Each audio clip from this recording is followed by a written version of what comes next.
Welcome to the curious case of Heartbound, the game that captured hearts, summoned hope, and then seemingly forgot to show up to its own launch party. Let's start at the beginning, because that's where most tragedies begin, full of promise. Back in the halcyon days of 2016, when indie games were exploding like popcorn in a microwave and Kickstarter still carried a whiff of idealism, Pirate Software announced Heartbound, a pixel art RPG, narrative-driven, emotionally charged, and built by a passionate solo dev named Jason Thor Hall. The elevator pitch. You play a boy named Lore and his dog, Baron, on a surreal adventure that dives deep into mental health, grief, and identity. It wasn't just a game. It was an emotional exorcism wrapped in tight writing and Super Nintendo-era nostalgia. And it looked good. It felt good. The demo was tight, polished, and atmospheric. The music was strong. The mechanics, non-traditional combat, choice-driven narrative, and seamless autosaving, hinted at something special. Backers were elated. The press gave it respectful nods. Jason, already known for his blunt and humorous Twitch streams, was hailed as an indie savior of the post-Undertale generation. Fast forward to 2025, nearly a decade later. Heartbound is still not released. Somewhere along the way, the plucky passion project transformed into a vaporware punchline, and nobody's quite sure how we got here. Well, that's not true. We know exactly how we got here. We just pretend we don't because acknowledging the truth would be uncomfortable. This is the story of how a promising indie dev got buried under his own brand, how transparency became performance art, and how you can live stream every waking hour of your life and still never actually finish your game. In the world of indie game development, authenticity is currency. Gamers invest not only money, but trust into creators who promise a vision. Jason Hall, operating under the studio name Pirate Software, built a persona that felt raw and unfiltered, a refreshing antidote to the polished marketing speak typical of AAA publishers. Yet beneath this veneer of candidness lies a troubling pattern of deception. One of the more bizarre revelations among the Heartbound community is Jason's use of a deliberately altered voice during his Twitch streams and public appearances. It's not just a slight inflection or accent. It's an entire persona built with a voice modulator, creating a character that sounds deeper, more grizzled, more dev veteran than the man himself. This may seem trivial or even charming to some, but it raises the question: why the need for a vocal mask in a medium built on direct connection? This voice fakery isn't the only dubious claim. Jason has consistently presented himself as a 20-year veteran of Blizzard Entertainment, which on paper sounds impressive until you unpack it. The majority of that time was spent in quality assurance, a vital but fundamentally different role from that of a developer. Yet Jason uses this claim of experience to lecture others, shutting down critiques with an air of unquestionable authority. When fans or fellow developers question his timelines or design choices, Jason's response is often to wield his Blizzard credentials as a club. It's a performance of expertise that, when scrutinized, reveals cracks.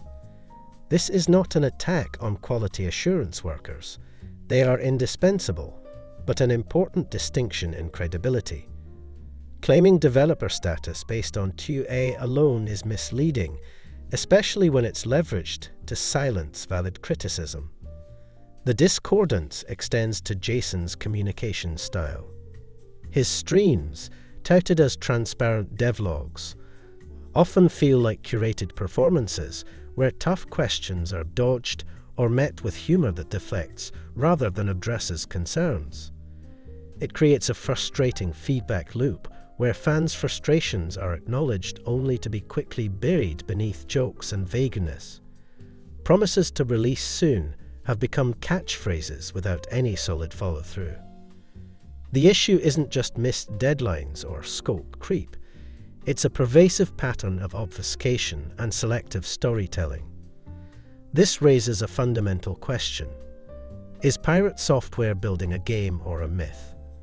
The prolonged silence on concrete milestones, the shifting timelines, and the refusal to clarify progress all point to a strategy more focused on managing perception than delivering a product. Let's dive deep into the timeline to understand how Heartbound drifted from promising indie gem to a near-mythical vaporware relic. 2016, Pirate Software unveils Heartbound. The initial demo hits itch.io on Steam, drawing praise for its atmosphere, writing, and innovative combat. The game's promise, an emotionally charged journey with unique mechanics, is met with enthusiasm from indie fans and backers alike. 2017. The first official Kickstarter campaign launches, smashing its funding goal. Jason Hall begins building a dedicated Twitch audience around development streams, sharing insights and behind-the-scenes work. The initial roadmap targets a 2018 release. 2018. Development begins showing signs of strain. Updates become less frequent, but when they come, they promise substantial new features.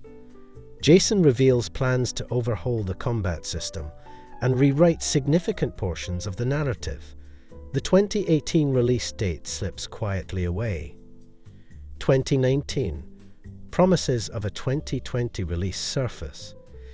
Jason livestreams regularly, teasing new sprites, music, and dialogue. Yet every update comes with caveats. We're rebuilding this. We're experimenting. It's a bigger vision now. The scope is ballooning. Fans grow impatient but hold hope. 2020. The pandemic adds fuel to delays, but Jason doubles down on Twitch as a communication tool.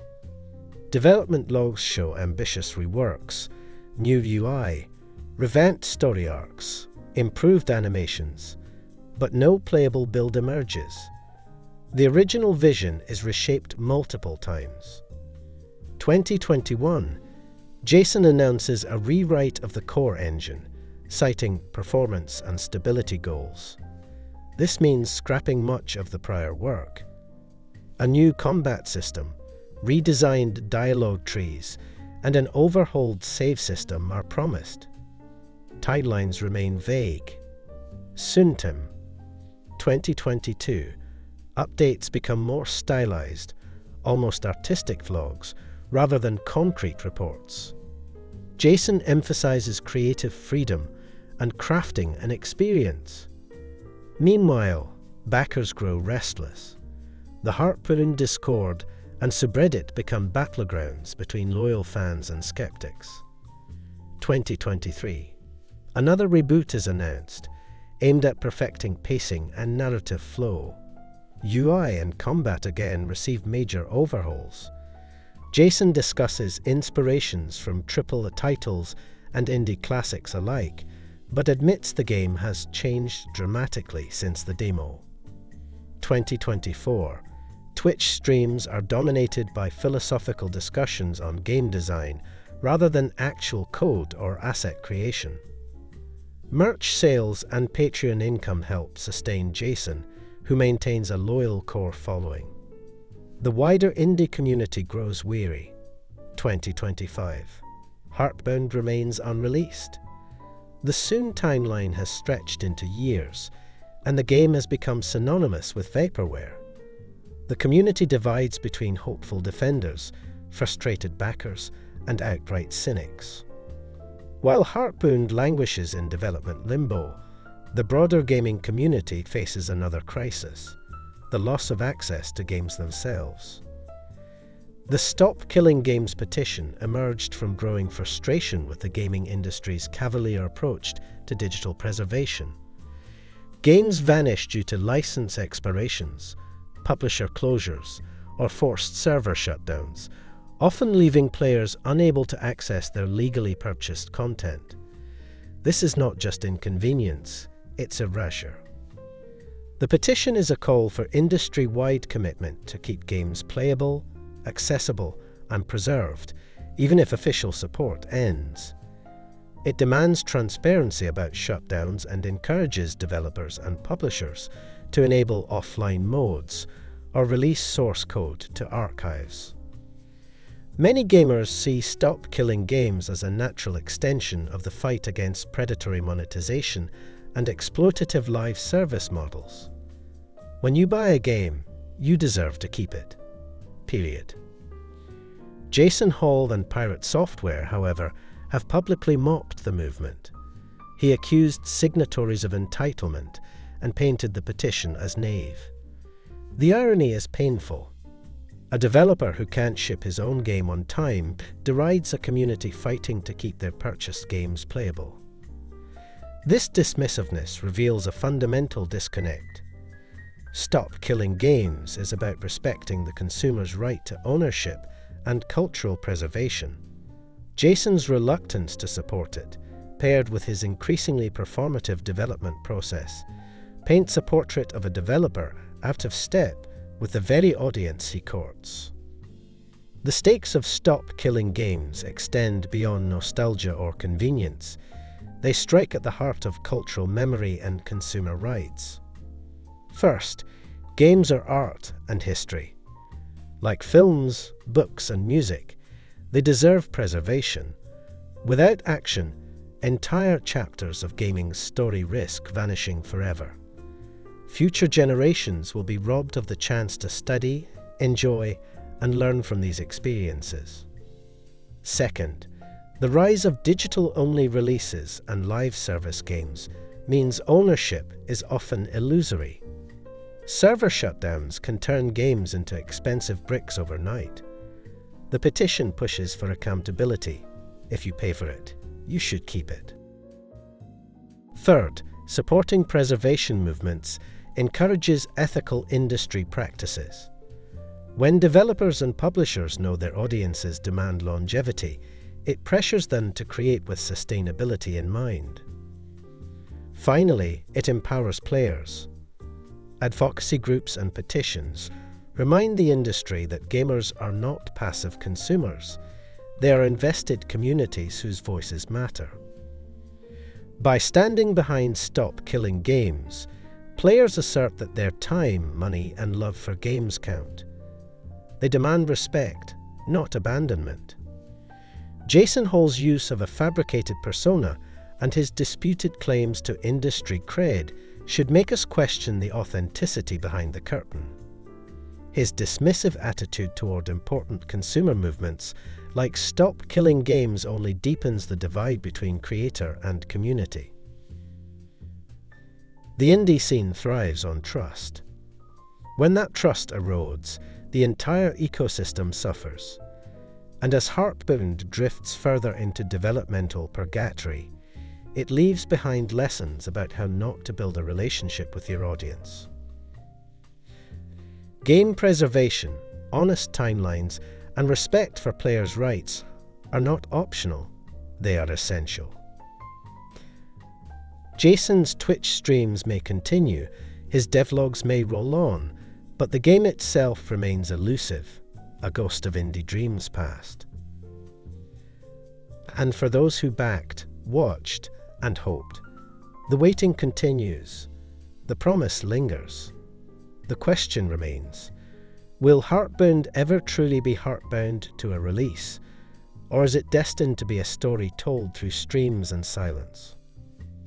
Heartbound had potential. It had heart, vision, and a story worth telling. But its journey from hopeful indie darling to eternal vaporware serves as a cautionary tale about transparency, scope, and accountability.